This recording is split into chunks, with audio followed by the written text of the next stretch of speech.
Buenas noches a todos. Bienvenidos a un nuevo vivo de las entrevistas de Quiné. ¿Se escucha bien? Hagan pulgarcitos si se escucha bien.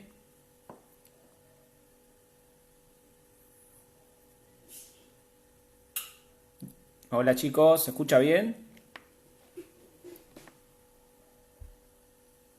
Perfecto. Bueno, gracias a todos por tomarse parte del domingo para escuchar esta entrevista. Estamos esperando que se agregue Dan Pilderwasser para empezar esta entrevista. De paso, bueno, comentarles que mañana va a estar la entrevista con Mick Hughes a cargo de Diego Méndez. Y el día jueves a las 7 de la tarde, todavía no la publicitamos, pero vamos a tener también una entrevista en vivo con Palmiro Torrieri, también de Brasil, acerca de cefaleas y cómo utilizamos el concepto Maligan en las cefaleas. Vemos si aparece Dan.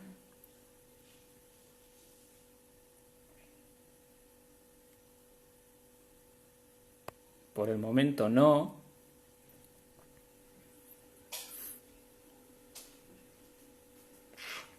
La idea del vivo de hoy es hablar un poquito de la terapia manual en la actividad.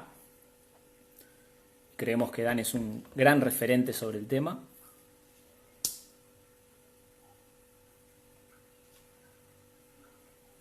Seguimos esperando a Dan.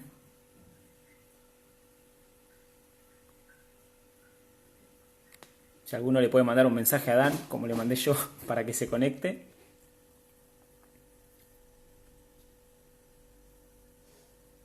Es la primera vez que hago una entrevista y la verdad que es muy raro hablarle a la cámara sin tener nadie enfrente y sin escuchar. Ya está, Dan, me dicen. A ver. Acá está, exactamente. Ahí mandé, ahí mandé.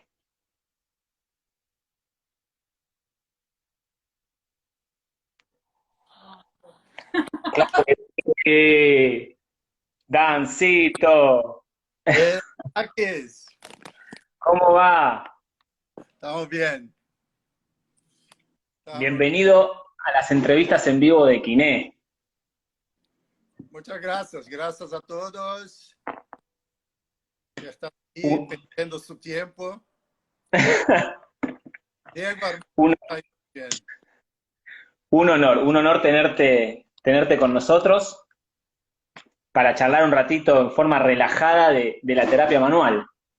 Sí, muy relajada. Bueno, contanos un poquito para empezar a hablar de cómo están viviendo allá todo este tema de la cuarentena, cómo la están llevando vos, tu familia, tus amigos. Bueno, estoy en casa hace más de 40 días, sin nada, solo trabajando un poco de casa, pero nada, sin ver los hijos, la nieta y eso hace tiempo. Eh, Mi hijo, el más joven, es médico y está totalmente entonces en acción, en el front, como decimos aquí, pero, Ajá. pero está bien, se siente bien, está con salud y todo más. Eh, la clínica está completamente cerrada y el servicio en el hospital sí funciona.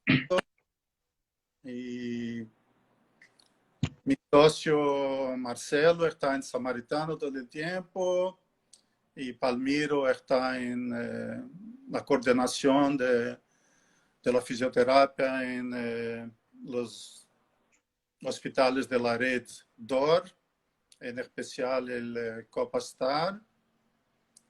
Y estamos en un momento ahora en Río donde no hay más eh, nada, no hay más cupos en unidades de terapia intensiva ni en los hospitales privados. Entonces, Bien, es el momento de no estar con eso. claro. Es muy, muy, muy preocupante ese momento. Sí, y es preocupante los cambios en los comportamientos de las personas. Me he enterado que hace 40 días que no probás vino. Yo creo que te está afectando psicológicamente muy fuerte el COVID. Y no solo vinos, pero nada de alcohol hace más de 40 días, pero la única explicación es porque no tengo ganas y para mí tomar es algo comunitario, entonces no es algo que no tengo el costumbre de hacer eso solo cuando estoy en casa, entonces es la explicación más sencilla para mí. Entonces, no tengo ganas. Bien, bueno, para ir arrancando, para los que no conocen a Dan, Dan es kinesiólogo, osteópata, docente de concepto Mulligan y neurodinámica clínica de Shacklock, entre muchísimas formaciones más. Y bueno, quería que nos cuentes un poquito de cómo ingresaste en lo que es la terapia manual dentro de la kinesiología, ¿no?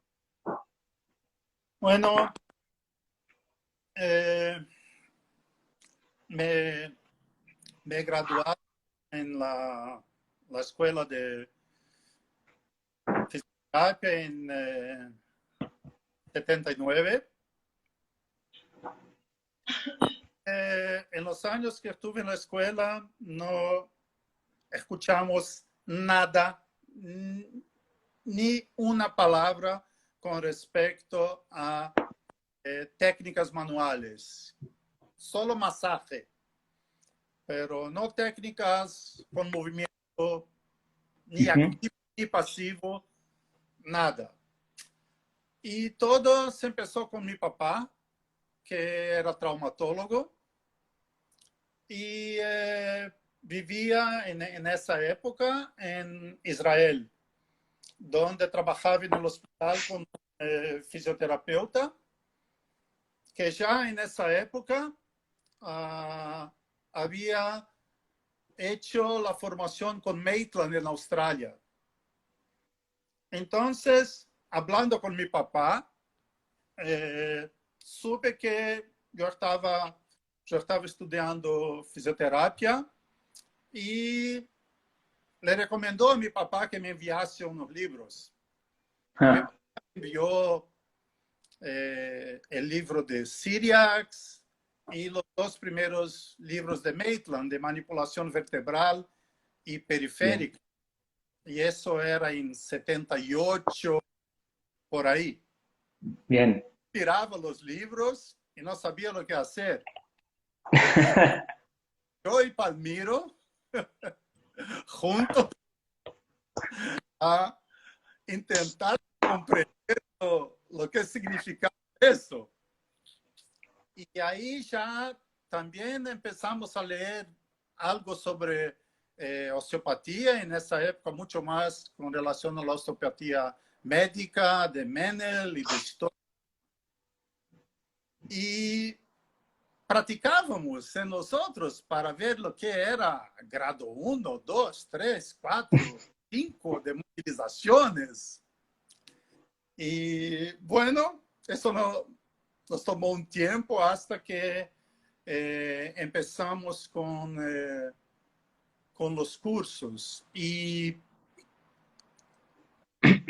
inicio, lo que más importante fue el inicio de la formación en osteopatía en 86 con, con el profesor, el maestro Bernard Keff, que vino de Francia para empezar a entrenar ese primer grupo en Brasil, que era nuestro grupo en Río de Janeiro. Y por años hicimos la formación. Bernard venía a Brasil 2 veces al año aproximadamente y nos daba seminarios de una, 2 semanas y así se fue.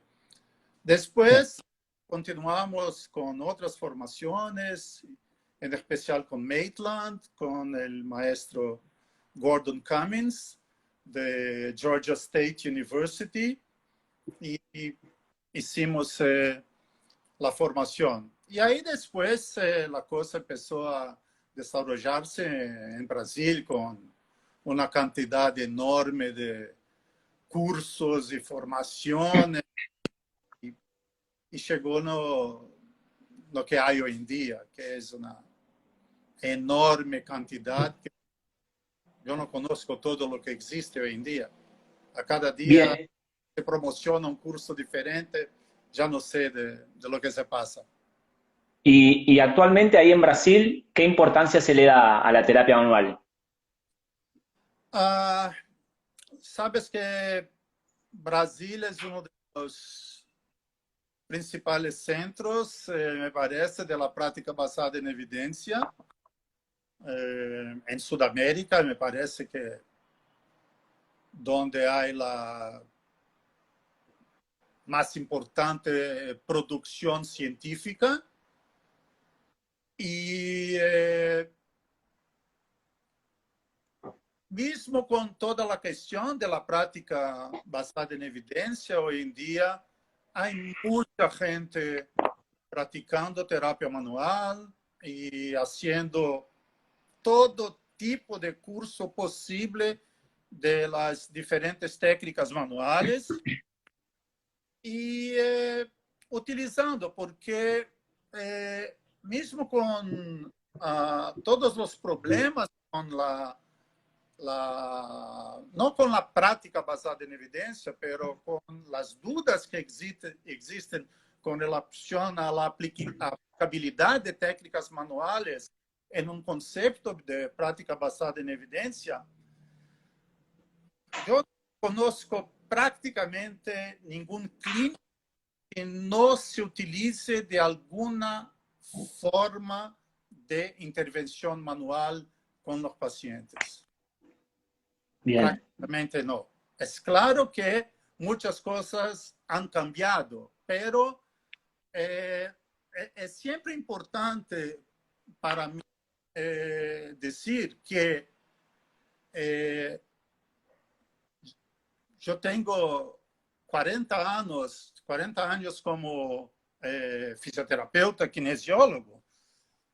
No me acuerdo de jamás haber utilizado con un paciente solamente una intervención manual. Eso no existía. Entonces, hay gente que nos quiere o quiere que nosotros creamos que no sé si se utiliza en español, las monoterapias, que es la utilización Sí, de solo una terapia, de un sí, tipo de terapia. Yo sé que existen colegas que solo hacen, por ejemplo, manipulación, pero claro. no me parece que es lo que se pasa con la mayoría. Entonces, exactamente por mi formación, que en la universidad no tuvimos nada de técnicas manuales, por ejemplo, y lo más importante era electrotermofototerapia y ejercicios, Claro. lo que se llama hoy en día de ejercicios terapéuticos. Entonces, ejercicios siempre fueron parte de mi vida y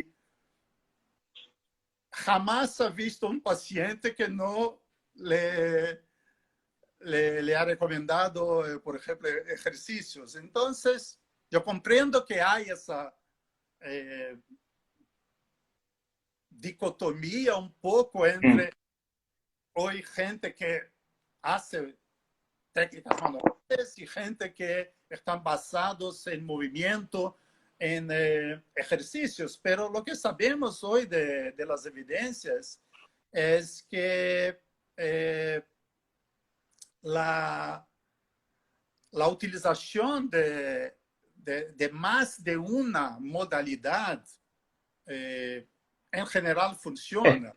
Entonces, mejor. Acción con ejercicio, de educación, terapia manual, ejercicios, pero de manera aislada, no hay Ujú. prácticamente una que funcione muy bien. Mejor. Claro. Pero ahí es claro, es muy dependiente de lo que el terapeuta, lo que el profesional entiende de esa relación con el paciente. Y ahí sí, Claro. opciones van a ser muchas. ¿Y vos crees que teniendo en cuenta este paradigma actual donde hay mucha evidencia y se habla del movimiento y de la educación del paciente, el concepto Maligan corre con cierta ventaja con respecto a otras terapias manuales por el hecho de involucrar activamente al paciente con movimiento? Mira, eh, yo como instructor de Mulligan, me gusta aclarar que no soy un terapeuta Mulligan. Bien. Entonces, voy a utilizar Mulligan cuando me parece que pueda funcionar. Y eso es muy interesante. Pero para que me parezca que va a funcionar, es porque hice una evaluación y tuve la comprensión de la situación del paciente para pensar, bueno, eso puede funcionar. Ujú. Entonces, el movimiento ser activo es muy interesante porque prácticamente las quejas de los pacientes se relacionan con alguna función o actividad. Sí, Y es exactamente la limitación del concepto Mulligan. Es si el paciente tiene síntomas cuando está completamente parado. Oso, porque ahí no tengo nada para cambiar. nada. Y si la idea hoy es de cambiar síntomas, modificación sintomática, entonces me parece que Mulligan es uno de los conceptos que puede funcionar bien. No es el único. No, no, no, claro. Hay otros que funcionan exactamente de la misma manera.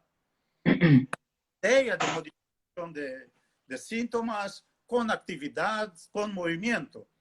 Y eso sí, eso me parece muy bien. Incluso porque muchos de esos pacientes vienen con miedo de hacer movimientos porque tienen dolor o porque sufrieron algún proceso de catastrofización. No haga Mm. ese movimiento porque si no la va a empeorar, la espondilolistesis va a empeorar o algo así. Sí, Entonces la gente tiene miedo de hacer movimiento. Muchas veces no tiene dolor de hacer el movimiento. No tiene dolor es con el verdad. movimiento, pero tiene miedo. Entonces, muchas veces es eso lo que vamos a hacer. Es dar, Bien. no sé cómo se traduce, reassurance. En portugués no tenemos una Sí, palabra. es reasegurar al paciente o ¿cómo se dice? Tratar de convencer al paciente o que se autoconvenza de que puede hacer eso. Sí. Eh, Louis Gifford, ya hace años, Sí, comentaba con respecto a reassurance, que es uno de los mejores analgésicos que existen. claro. Hacer reassurance es uno de los mejores analgésicos que existen. Entonces, si estamos hablando de dolor, ya vemos que hay situaciones que la relación puede ser mucho psicosocial y no solo en un aspecto tan físico, que sí era lo que imaginábamos o era principal o era nuestro problema principal hace mucho tiempo. Pero si hablamos en general de técnicas manuales y Mm. si pensamos, por ejemplo, como estaba hablando de osteopatía hace mucho tiempo, Andrew Taylor Still, en 1800, hablaba de un concepto biopsicosocial. Claro. Exactamente porque la osteopatía era abordaje, un abordaje centrado en la persona, Ujú. salud, un abordaje de salud, entonces Bien, amplia y principalmente manual. Entonces no hay cosas tan nuevas. La gente piensa que está reinventando la rueda, pero sí, hay que ya están ahí hace mucho tiempo. claro. Y, y nosotros aprendemos también con el pasado y no solo con el presente o no vamos a aprender solo con el futuro. Entonces, hay algunas cosas que son importantes, pero no me deja hablar demasiado porque sé que tiene otras preguntas. No, no, la idea es que te explayes todo lo que quieras. Hay una pregunta que yo siempre me hago, porque siempre cuando das los cursos del concepto Mulligan, se habla de que la hipótesis inicial se basaba en la falla posicional, ¿no? O sea, Sí, un desajuste articular que uno buscaba corregir manualmente y pedirle al paciente el movimiento activo. Y siempre que das los cursos, más actualmente, nos estamos alejando quizá de esa teoría pura de la falla posicional y hablamos más de una neuromodulación que hacemos con la terapia manual. ¿Estamos de acuerdo? sí. ¿Sí? Ahora, la duda que siempre me surge es, ¿por qué si no estamos haciendo una supuesta corrección, sino que estamos neuromodulando, por qué la técnica funciona en tal dirección, con tanta intensidad, y que si quizá la hace alguien que no tiene tanta experiencia, no da resultado, y si la hace alguien que tiene experiencia, da resultado inmediato? Y eso es como que juega un poco con la cabeza, ¿no? De los que trabajamos con terapia manual. Ah, para mí ¿Qué es muy opinas fácil. vos de? Yo tengo mi opinión y para mí es muy fácil de comprender. Eh, sabemos que técnicas manuales producen modulación del dolor. En verdad, puede ser su único efecto. Y ese efecto en general es de corto plazo. ¿Ok? Sí, Dice Chad Cook, no es necesario más hacer ninguna investigación con relación a eso. Ya sabemos, claro. basta, sabemos. Eh, los mecanismos, no. Los mecanismos aún no sabemos. No sabemos cómo funciona. Si hay neuromodulación, por qué inhibición no opioide, por inhibición descendiente, exactamente no sabemos. Pero mira, la falla posicional no logramos todavía probar su existencia, pero tampoco su inexistencia. Entonces,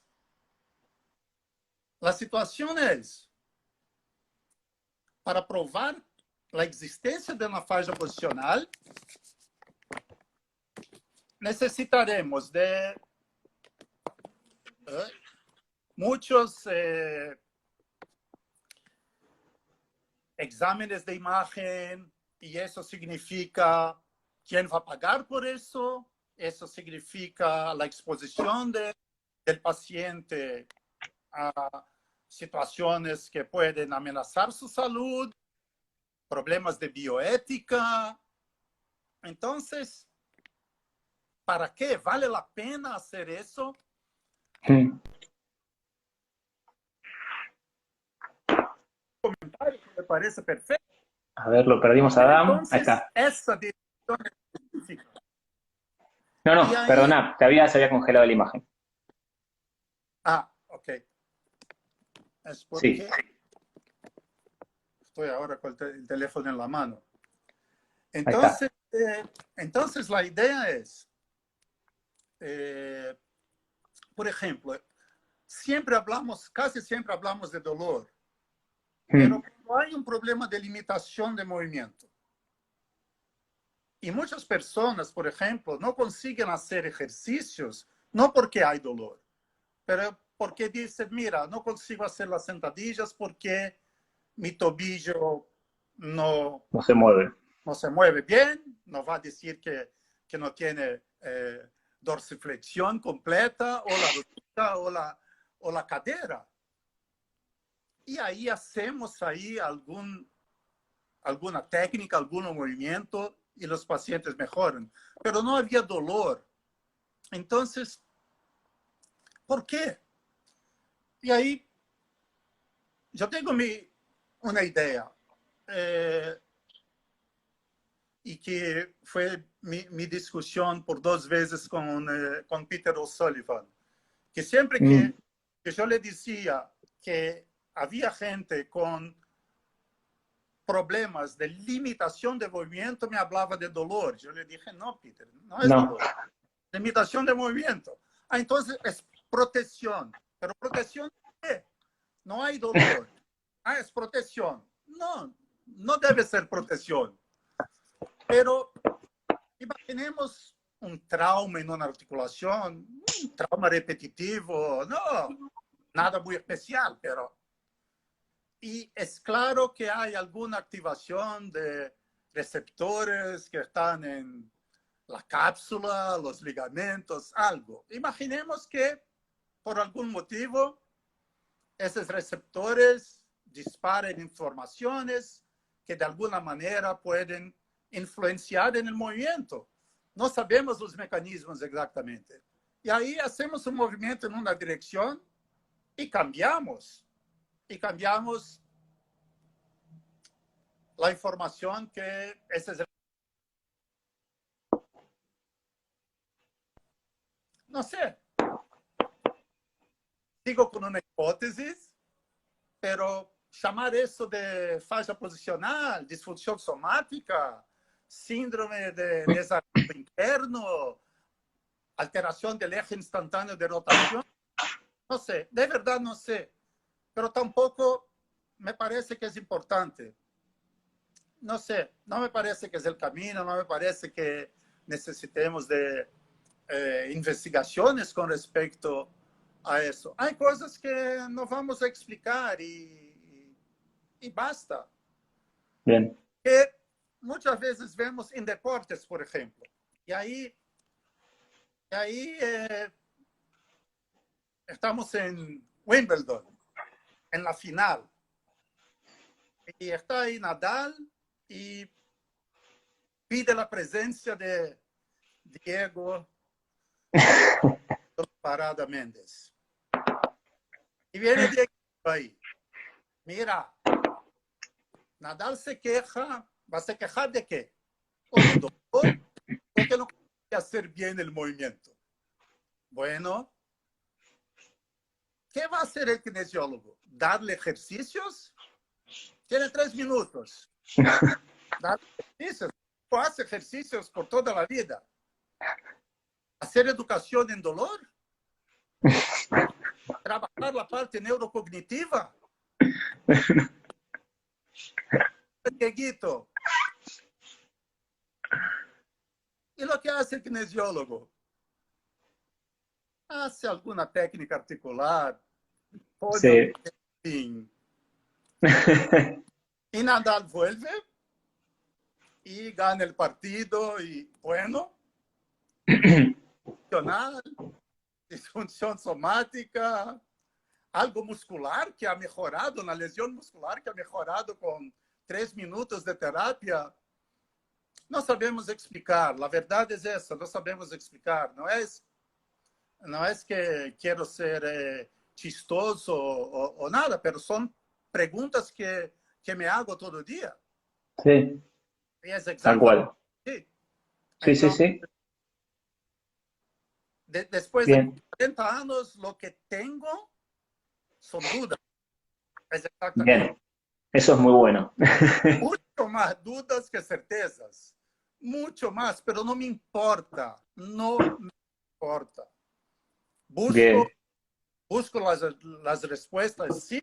Por eso hoy en día soy alumno, voy a cursos, intento mantenerme actualizado. No sabemos. bien. Perfecto. Bien. Bueno, también dentro de la terapia manual, que ya estuvimos hablando bastante, hay muchos sistemas o métodos o tratamientos que basan su evaluación en la palpación, ¿sí? Y sabemos que hoy con la medicina basada en la evidencia, la palpación pierde bastante su eficacia, ya está comprobado que no somos buenos palpando. ¿Qué opinás vos acerca de eso? ¿Cambió tu forma de evaluar de cuando empezaste a la actualidad? Eh, Eso pasa mucho, sobre todo con los test de sacroiliaca, por ejemplo, o la evaluación de posibles disfunciones vertebrales. ¿Qué opinás acerca de eso en la terapia manual? Yo hace mucho utilizo la palpación para hacer diagnósticos de posicionamiento o de disfunción. ¿Y por qué? Porque descubrí que no soy bueno en eso. Entonces, he participado en la Escuela Europea de Osteopatía de un workshop que era parte de una investigación de los osteópatas de Kirksville, de la Universidad de Andrew Taylor Still, y con el investigador principal Brian Degenhardt. Y nosotros teníamos que hacer palpaciones en varios sitios anatómicos y repetirlos en la misma persona también. Y yo hice errores en la misma persona, en el mismo sitio. Entonces, mi confiabilidad interexaminadora no fue buena. Estaba en la media con había gente mucho mejor. Muestra que se puede mejorar y se puede entrenar más. Pero, ¿será por el vino eso?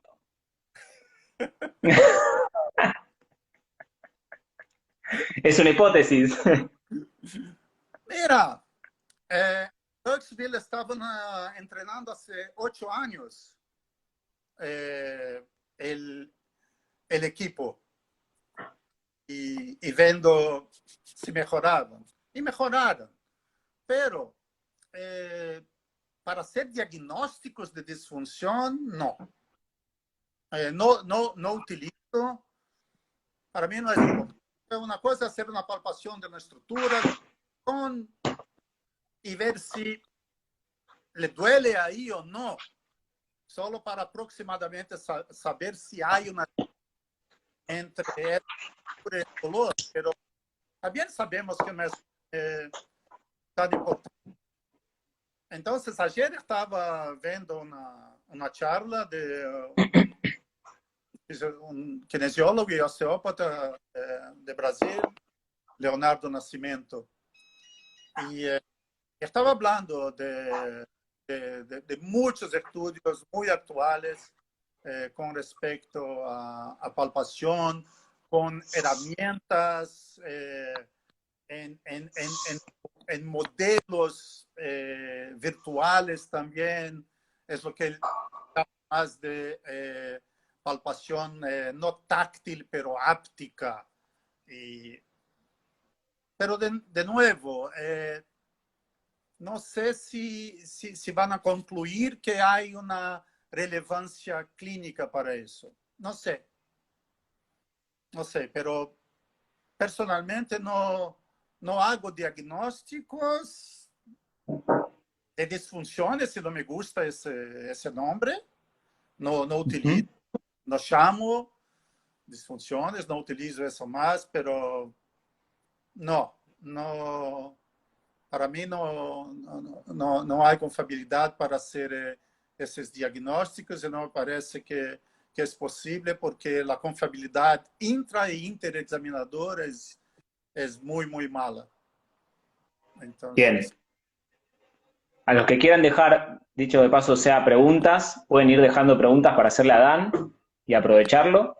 Dan, en un momento dijiste que utilizabas por ahí la terapia manual para los pacientes que tenían miedo a moverse, ¿no?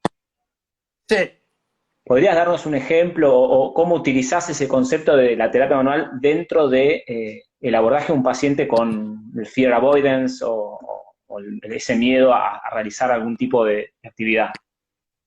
Sí, hay mucha gente que tiene miedo y yo he comentado, no porque tiene dolor, pero porque recibieron informaciones amenazadoras con respecto a movimientos. Entonces, me acuerdo que hace poco tiempo vino a esa señora en el consultorio y dije que no podía hacer flexión anterior del tronco. Y yo le dije, ¿por qué? No, porque tengo miedo, porque me dijeron que no debo. Y le pregunté, ¿pero por qué no debes? No, porque mi médico que no debo, porque puede empeorar mi problema degenerativo en la columna. Ok. Y entonces, os digo, no puede empezar exactamente por la situación que la amenaza y empecé trabajando exactamente muy parecido con el concepto, utilizando el concepto de CFT de Peter O'Sullivan, que me gusta mucho. Me gusta mucho. Mi problema con Peter era con respecto a limitaciones de movimiento y Sin dolor. me encanta el concepto y empecé trabajando la situación de flexión lumbar con respiración en posición sentada, súper tranquilo y conseguía. Después la puso en posición de 4 puntos y empecé a hacer un snag en la lumbar. Es claro que mi mano para mí estaba ahí solo para hacer un refuerzo positivo, un efecto de toque terapéutico, porque yo no estaba empujando ninguna vértebra para nada, para ningún lugar. Y le pedí entonces que se sentase en sus tobillos. Es claro, una posición de super flexión lumbar. Y se sentó en los tobillos, después me dije, ¿puedo hacer ahora un alongamento con los brazos hacia adelante? Sí, si estás confortable para eso, sí. Entonces hizo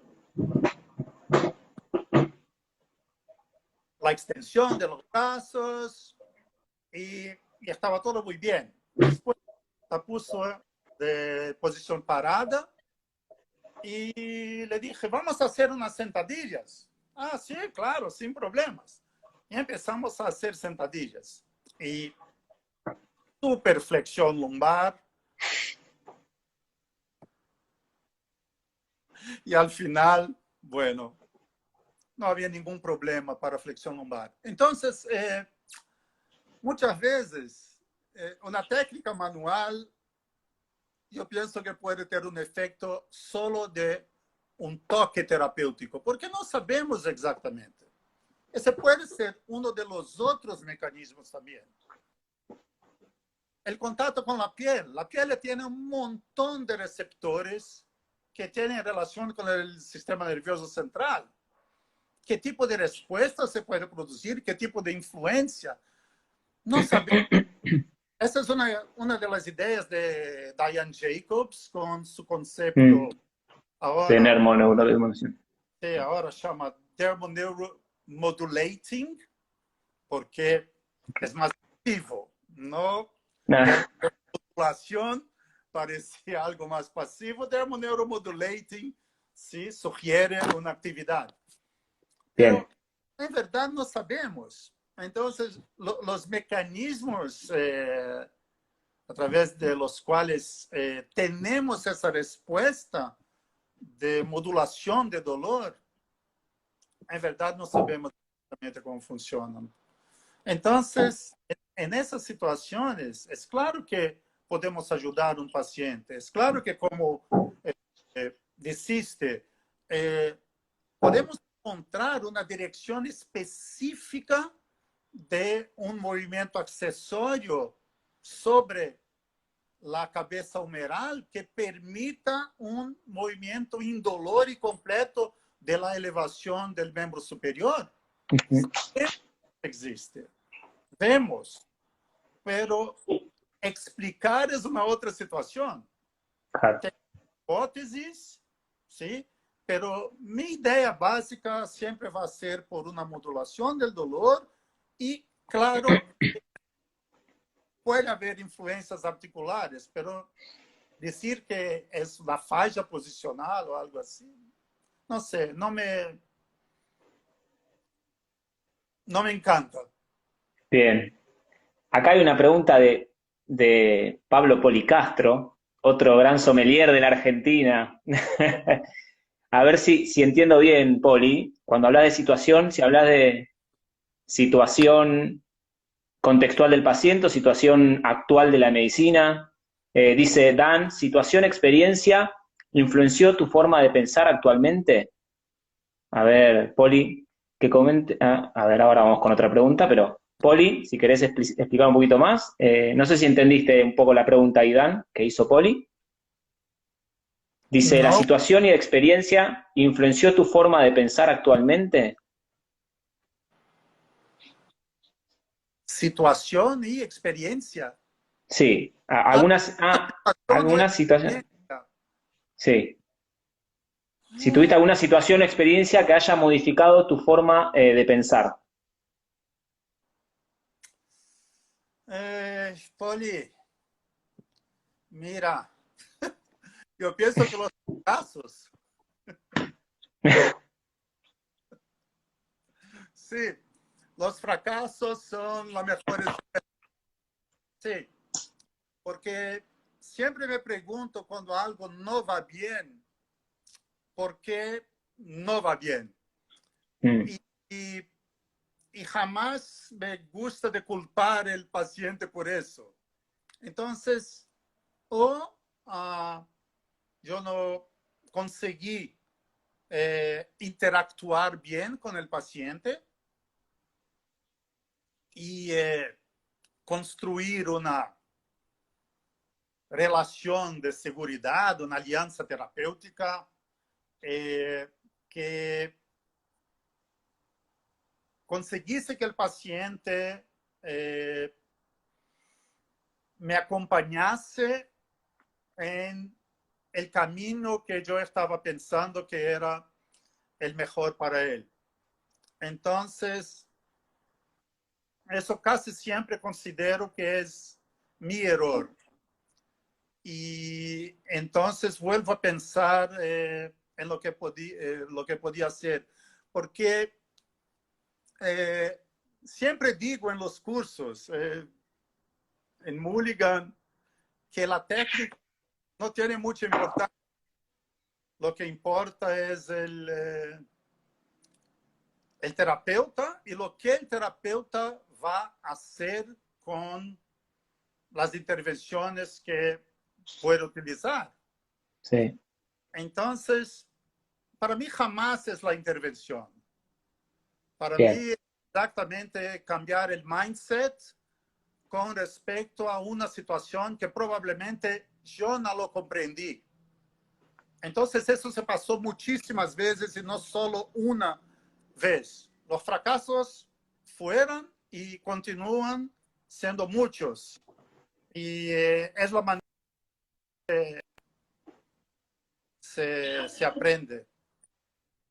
Entonces, si es algo, son 40 años con fracasos.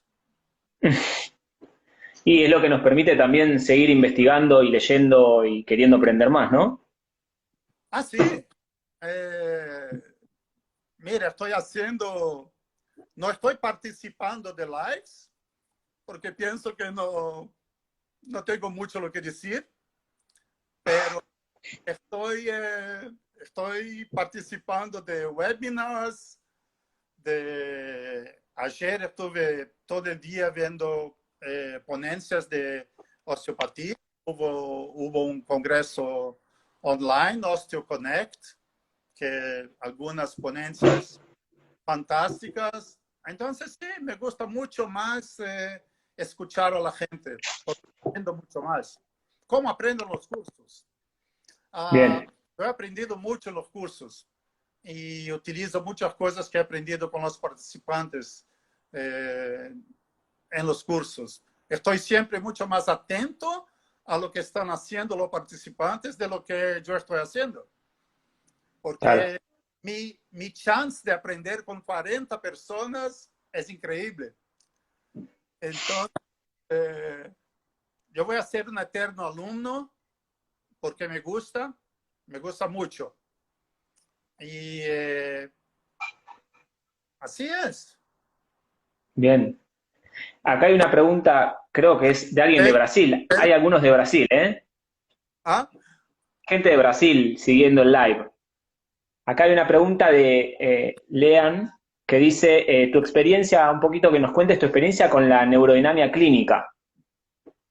Quizá cómo integraste la neurodinamia clínica en tu terapia, con tu terapia manual, en tu práctica diaria. No, yo voy a hacer una evaluación neurodinamia y me parece que los síntomas tienen relación con las estructuras neurales y que no se han modificado total o parcialmente con un abordaje para otras estructuras musculoesqueléticas. Entonces, voy a utilizar los test neurodinámicos. Los test neurodinámicos, para mí, y como debe ser, tienen solo una función: chequear por mecanosensibilidad en las estructuras neurales. Nada más. No me da información con respecto a función del sistema nervioso, no me da información con respecto a la integridad del sistema nervioso. Y, más importante, no se debe decir que vamos a utilizar neurodinamia para tratar síndromes compresivas específicas, porque no. Hay muchas síndromes compresivas que no van a presentar un test neurodinámico positivo y hay un montón de gente que va a ter lo que se llama un test neurodinámico positivo y no tiene ninguna neuropatía compresiva. Entonces, la idea de hacer un abordaje neurodinâmica es de intentar reproducir el síntoma del paciente, responder a la pregunta si ese síntoma se parece más como neural o musculoesquelético, clasificar algún tipo de disfunción, en especial de tensión o de deslizamiento, y ver si los síntomas se cambian con el movimiento, porque todo es movimiento. Entonces, de nuevo, vamos a caer exactamente en la situación de modificación sintomática.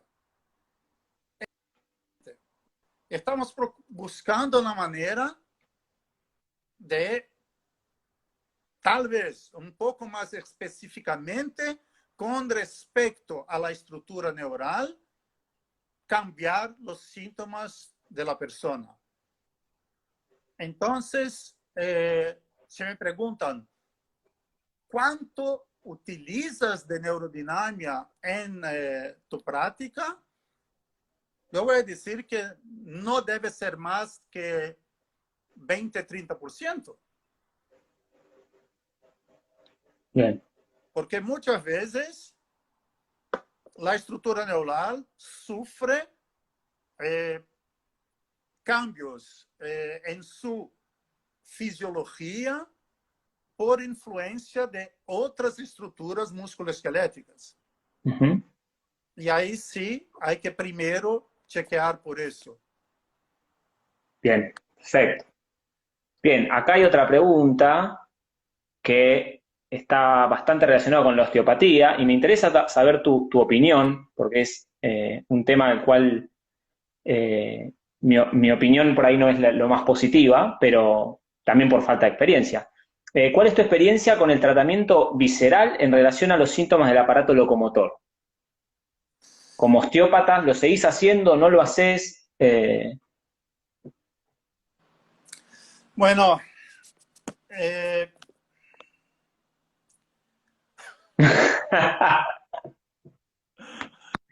¿Te puse en aprietos? no, no, es es una buena pregunta porque si hay la pregunta es porque hay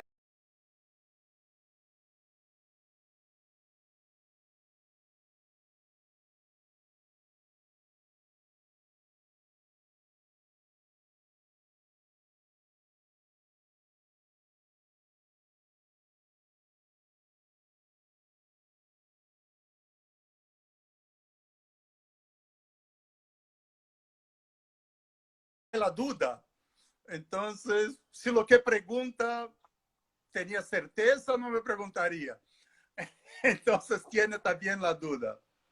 Bien, No sé, de verdad no sé. Y voy a contestar más de una manera amplia, bien. porque, por ejemplo, hay escuelas de osteopatía, por ejemplo, como en Inglaterra, donde la parte visceral no está en el currículo. Ujú. ¿Ok? Entonces, es un problema. Hay una discusión con respecto a eso. Hay sí plausibilidad biológica para explicar essas coisas, pero haver plausibilidade biológica não significa associação clínica. E se há um problema. Então, ayer estava algumas das ponências sobre visceral, uma foi só com relação al, a las técnicas de Jean-Pierre Barral, por exemplo, e eu penso que anatomicamente pode haver conexão, mas para mim é muito difícil que consigo fazer um diagnóstico de que o problema está entre o hígado e a vesícula, e não sei, e de que consigo aí, com a palpação, ver que há uma hipomobilidade e que consigo cambiar isso. A mim me parece que só não sei o suficiente para contestar. Vou dizer que não é utilizado ou que não utilizo, mas não é do meu dia a dia utilizar as técnicas viscerales. Bien, perfecto. Bueno, no sé si hay alguna otra pregunta. Yo te voy preguntando si crees que, teniendo en cuenta todo lo que hablamos, es importante tener el conocimiento de la terapia manual en nuestra práctica diaria o considerás que no sería necesario.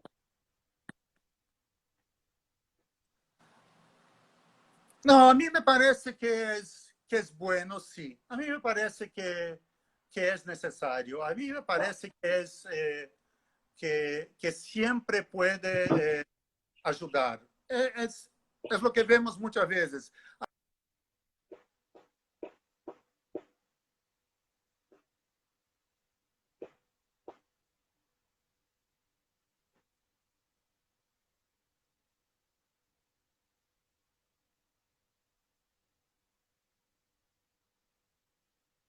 ¿Escuchas? ¿Me escuchas? Ahora te escucho. Sí, Ahora sí. sí, me parece que la cuestión. Entonces, No, no queda. a mí me parece que sí es importante la terapia manual, en especial en las situaciones donde ejercicios y o educación no fueron suficientes para cambiar la situación, porque hay mucha gente que no consigue hacer los ejercicios y quiere hacerlos, pero se presentan con dolor al movimiento y restricciones de movimiento. Y si tenemos una técnica como las técnicas manuales, capaces de producir una modulación del dolor de una manera muy rápida, muy rápida, mucho más rápido que un analgésico, una pastilla que tomamos, y conseguimos progresar con el movimiento, yo pienso que tiene valor. Yo pienso que tiene mucho valor. Buenísimo. Bueno, Dan, ya quedan pocos minutos, 3, 4 minutitos nada más, así que antes de que se corte, te quiero agradecer por haber participado de esta entrevista en vivo. Para nosotros es un honor, como siempre, tenerte. Ya sos un amigo de la casa. Lamentablemente te íbamos a tener ahora a fin de abril, pero no se puede, así que esperamos que puedas venir a fin de año. Así nos tomamos unos buenos Ojalá, vinos ojalá. y comer una Ojalá. buena carne. Extraño, Y extraño acá hay una bastante. pregunta. Acá hay una pregunta rápida del licenciado Policastro que dice, ¿cuál es tu top 5 de Malbec? Bueno, eh, nos quedamos con Catena Zapata solo para ser fácil, con los con Riverstones de Catena Zapata, con Fortuna Terra, con el de V Catena, Malbec. Bueno, ¿qué más fantástico? Los de Piedra Infinita de Zucardi. Y bueno, y para ir a Salta, los de Bodega Tacuil, el 33 de Dávalos, Bien, ese 5. muy bien, muy bien. Bueno, Dan, muchas gracias por estar. Muchas Este, gracias. dejar un mensaje a la gente. Antes que des el mensaje, les recuerdo, mañana, 8 de la mañana, va a estar Diego con Mick Hughes hablando de ligamento cruzado. Y el jueves a las 7 de la tarde vamos a tener a Palmiro para hablar de cefaleas y de Opa, corbatas. fantástico. Yo quiero decir algo. Sí, El camino más rápido para una buena consulta centrada en la persona es a través de nosotros. Y nosotros somos lo que hacemos eso ocurrir o no. Entonces somos nosotros. ¿Ok? No es culpa del paciente si algo no funciona. Entonces, muchas gracias a todos los amigos. Muy amables. Yo voy a leer ahora ahí las mensajes. Todos muy amables. Muchas gracias, Maxi, Diego, Pablo, a toda la gente de Quiné. Muchas gracias. Nos vemos pronto. Espero. gracias, Abrazo. Dan. Gracias. Abrazo. Chao, gracias a todos. Nos esperamos mañana a las 8. Nos vemos. Nos vemos.